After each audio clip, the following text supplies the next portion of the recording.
जौन महेश पांडे बाबा के बा और पवन भैया के कोई खास विशाल जी बानी, उनकर विवाद बा, जौन विवाद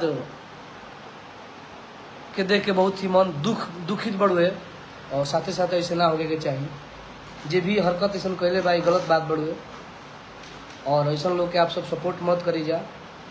हमार गाना बाजता, हम स्टार बानी, तो हमारा खुद पता बा कि हम स्टार बानी कि का बानी।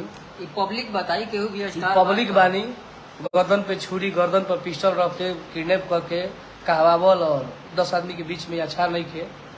जे भी कैले बा, जे अपना आप के सोचता है कि हम बलवान है भाई, गीत गौना ई कलाकारी लाइन ई बाहुबली वाला लाइन ना हो।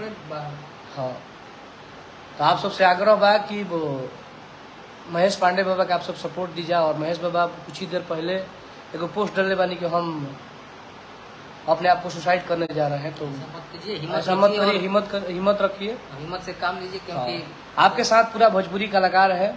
और मुझे आशा है कि जिन के लिए वो लोग किए हैं वो भी आपके सपोर्ट में आएंगे।